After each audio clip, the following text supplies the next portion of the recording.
On va se faire une nouvelle petite vidéo, des nouvelles infos sur le mercato niçois. Comme d'habitude, c'est des rumeurs.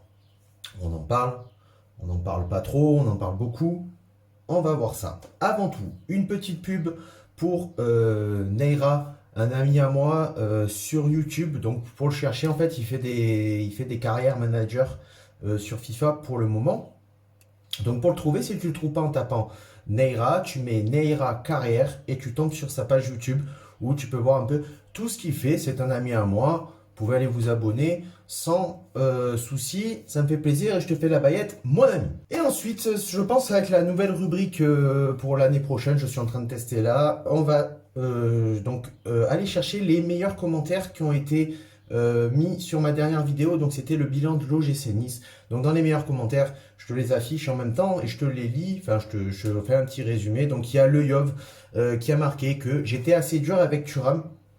Effectivement, il a été balancé comme ça quand notamment Danilo est parti en défense centrale pour remplacer RL. Il a été mis dans le jeu. Vieira ne l'utilise jamais. Effectivement, j'ai été très dur. Mais après, c'est vrai qu'il n'était pas au niveau. Voilà, moi, c'est qu'à chaque fois qu'il est rentré, il n'y a pas une prestation où il m'a dit, où je me suis dit, tu vois, ouais, Kefren Thuram, c'est un bon gars, il y va. Voilà, il m'a pas transcendé. Voilà pourquoi j'étais assez dur avec lui. C'est vrai que j'ai oublié aussi le petit point positif sur Danilo Barbosa quand il a été recalé en défense centrale où il a fait un excellent boulot. Et c'est grâce à lui aussi qu'on a gagné certains matchs. Donc voilà. Et deuxième petit commentaire, voilà, donc où il cite vraiment une saison très irrégulière en demi-teinte, capable de faire les meilleurs matchs contre des grosses équipes de Ligue 1 et de se faire défoncer par des Nîmes ou par des Amiens, tout en ayant le respect pour ces clubs-là. Une 5e place qu'il estime grâce à nos cadres de l'équipe, donc Benitez, Cyprien, Pierre Lesmelou, Dante, Dolberg, ça c'est pour moi.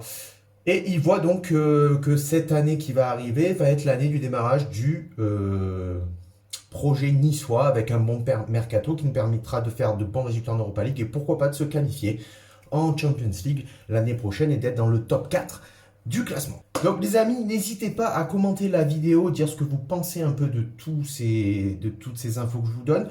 Commentez, les meilleurs commentaires seront dans la vidéo prochaine. Voilà, je suis en train de lancer ce nouveau truc pour voir si ça peut se faire pour l'année prochaine à la rentrée. Ça sera la nouveauté de la chaîne et d'autres nouveautés sur lesquelles je travaille. Et c'est parti pour les infos mercato. Donc là, ça va aller très vite. On a, vous le savez, on en a beaucoup parlé. Lucas Digne, 26 ans, latéral, défenseur latéral, qui joue actuellement à Everton. Alors pour moi, ça va être assez dur de l'avoir, je pense, parce que déjà de 1, c'est un titulaire assez indiscutable à Everton. Il fait partie des meilleurs latéraux de Première Ligue. Le gros problème aussi, c'est son transfert. Le montant, c'est 30 millions. Donc ça peut être un gros frein pour les dirigeants niçois qui, je pense, ne seraient pas à mettre 30 millions d'euros pour Lucas Digne. Moi, pour ma part, j'aimerais beaucoup qu'il vienne jouer à l'OGC Nice. C'est un joueur d'expérience qui a connu les grands clubs, qui a connu la Ligue des Champions, qui a joué en équipe de France. Donc ça serait plutôt pas mal. Mais ça me paraît assez fou. Deuxième rumeur, Timoué Bakayoko, vous le savez aussi, on en a parlé, 25 ans, milieu relayeur. Le PSG est dessus depuis 2 mois avec Chelsea. Monaco n'a pas levé l'option d'achat qui était de 43 millions d'euros. Il est en contrat jusqu'à fin juin 2022. Pour moi, Timoué Bakayoko, je suis assez... je sais pas. Je sais pas parce que bon déjà le prix, moi je trouve qu'il est trop cher.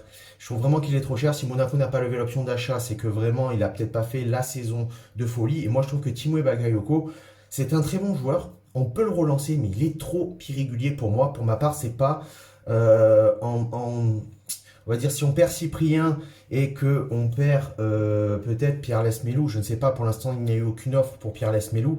Mais voilà, je pense que Timoué Bakayoko, c'est pas le top joueur milieu de terrain qu'on pourrait avoir. Donc pour ma part, moi je pense que c'est pas c'est pas une sûreté d'avoir Timo Bakayoko, et en tout cas pas à ce prix-là. Après, on peut le relancer comme on sait le faire, mais pour moi, c'est pas le joueur que je voudrais. Alors, dans ces rumeurs recrues, c'est beaucoup de recrues de milieu de terrain, puisqu'on va faire de gros ménages. Donc, il y a Baptiste Santamaria, 25 ans, qui joue au SCO d'Angers. Donc, il était sur la liste de Patrick Vieira déjà l'hiver dernier, pour le mercato de l'hiver dernier. Angers en demanderait 15 millions, voilà, pour son milieu de terrain. Il est en contrat jusqu'à juin 2022. C'est une somme un peu trop chère pour les dirigeants niçois, apparemment.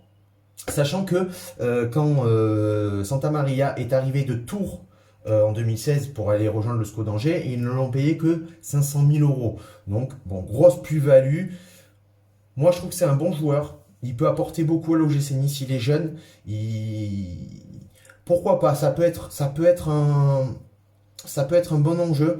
Après, peut-être pas 15 millions. Moi, je descendrais à aller 10. Entre 10 et 12 millions, ça peut être pas mal pour s'acheter les services de Santa Maria. Ensuite, nouvelle rumeur recrue. C'est des joueurs, on n'en parle pas trop, hein, mais en tout cas, ça a été cité. Je les prends sur des sources sûres. On a Abdulkadir au mur. Donc, un joueur de 20 ans, milieu offensif de Trabzonspor. C'est un espoir du foot turc. Très polyvalent. Il peut jouer à l'attaque sur les ailes. En Turquie, il est comparé, bon je pense c'est un peu abusé, mais il est comparé à Messi ou Bernardo Silva par rapport à son physique et à son style de jeu. Par contre, Trabzonspor ne le lâcherait pas à moins de 20 millions d'euros, sachant que l'année dernière, l'AS Monaco avait fait une offre à 16 millions d'euros et Trabzonspor avait refusé ce montant. Donc voilà, c'est un joueur que je ne connais pas trop. Apparemment, c'est une future pépite. Donc pourquoi pas. Après, peut-être que 20 millions d'euros, moi, ça me paraît assez cher quand même pour un joueur qu'on ne connaît pas trop et que, bon, apparemment, il est très bon. Ensuite, autre joueur, bon, ça, on en avait parlé aux dernières infos mercato, c'était Ibrahim Diallo. Donc, Ibrahim Diallo, Arsenal et Everton seraient dessus aussi sur le dossier et auraient proposé 15 millions d'euros pour le joueur de Brest. Mais Nice aurait déjà entamé les négociations. Pour l'instant, rien n'est fait, mais on aurait une petite longueur d'avance sur Everton et Arsenal. Nice avait aussi proposé 15 millions d'euros à l'époque. Donc on va voir, c'est peut-être la première recrue qui va se faire avec un autre milieu de terrain. Ensuite, on a Olivier Ntcham. Je ne sais pas si ça se dit comme ça, je ne le connais pas trop ce joueur. Un milieu de terrain de 24 ans qui joue au Celtic Glasgow. Voilà, Patrick Vieira le connaît de Manchester City, donc ça peut être pas mal. 32 rencontres, 6 buts, 4 passes décisives pour un milieu de terrain. Voilà, c'est plutôt pas mal. Il serait estimé à 12 millions d'euros et Southampton serait dessus. Donc voilà. Est-ce qu'il va rester, on va dire, dans le côté Grande-Bretagne ou pas? Il connaît Patrick Vieira, ça peut être quelque chose qui pourrait le faire venir à l'OGC Nice. Je ne le connais pas trop apparemment, c'est un bon joueur technique, mais je ne le connais pas assez pour pouvoir juger ce joueur.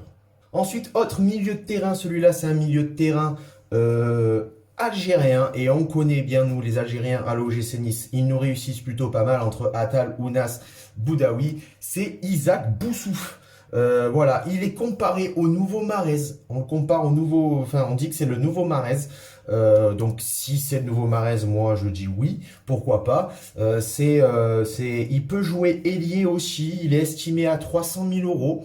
Voilà, il joue à l'ES Sétif en ce moment. Rennes, Strasbourg et Monaco sont aussi sur le dossier. Pour l'instant, aucune offre n'a été faite. Nice non plus. Donc on attend. C'est un joueur qui est pressenti à l'OGC Nice. Alors ensuite ça, tu en as entendu parler sûrement et je vais faire taire toutes les rumeurs. C'est Florian Thauvin. Florian Thauvin a été annoncé comme un joueur pouvant aller à l'OGC Nice. Florian Thauvin, il sort de blessure. Il n'a pas rejoué depuis. Il s'est réentraîné. Il lui reste 1 an de contrat à Marseille. Et Florian Thauvin a dit qu'il restait l'année prochaine à l'Olympique de Marseille, qu'il terminait son contrat. Pour moi, ce transfert est inenvisageable à l'OGC Nice. Moi, personnellement, Florian Thauvin, et je ne vais pas dire ça de mauvaise langue parce qu'il a joué à l'OM, parce que c'est un Marseillais, enfin, on va dire, il est très aimé à l'OM, je pense qu'il se considère comme Marseillais, mais pour moi, Après sa sortie de blessure, il n'a pas rejoué. Il s'est juste réentraîné. Il revient doucement. Pour moi, je pense que c'est pas un bon coup. Et surtout que de toute façon, il ne viendra pas à l'OGC Nice parce qu'il restera à Marseille. Il l'a annoncé dans un live sur Instagram, je crois. Je sais plus avec qui il était. Il a dit qu'il resterait à Marseille. Donc pour moi, je fais taire la rumeur maintenant. Florian Thauvin ne sera pas à l'OGC Nice l'année prochaine. Ensuite, autre joueur pressenti à l'OGC Nice, annoncé Jonathan Cohen, jeune Israélien. Alors, ce joueur, c'est 23 matchs, 10 buts, 10 passes D. Milieu offensif polyvalent, qui peut jouer ailier aussi. On va beaucoup taper sur ça cette année, hein, des milieux de terrain qui peuvent aussi monter à l'attaque. Donc voilà, Jonathan Cohen, Nice proposerait 2 millions d'euros pour, on dit, la future pépite israélienne. Enfin, 23 matchs, 10 buts, 10 passes D. Après, le championnat israélien, c'est pas le niveau de la Ligue 1 non plus. Mais bon, c'est un joueur qui apparemment, offensivement, a l'air très très bon. Et dernier joueur, je l'avais déjà annoncé dans la dernière vidéo Mercato. Voilà, c'est juste pour apporter des nouveautés pour Boulaye Dia. Donc l'OM et Rennes seraient dessus. Sauf que pour l'OM, c'est juste pas possible. Ils pourront pas suivre financièrement l'OGC Nice et le Stade Rennais. Rennes voudrait passer rapidement dessus sur le dossier et clore le transfert. Mais pour l'instant, aucune proposition n'a été faite, que ce soit du côté du Stade Rennais ou du côté de l'OGC Nice. Pas de proposition de montant. Donc pour l'instant, stand-by. Et voilà, Mixart, c'est la fin de cette vidéo. Donc je vous tiendrai assez au courant des nouvelles mercato, des rumeurs mercato assez souvent. Dès que j'ai des nouveautés, dès que j'ai des confirmations de montant de transfert, de quoi que ce soit. Sur ce, commentez. Les commentaires seront partagés dans la vidéo prochaine. Sur ce, ciao viva, la Bayette et Issa.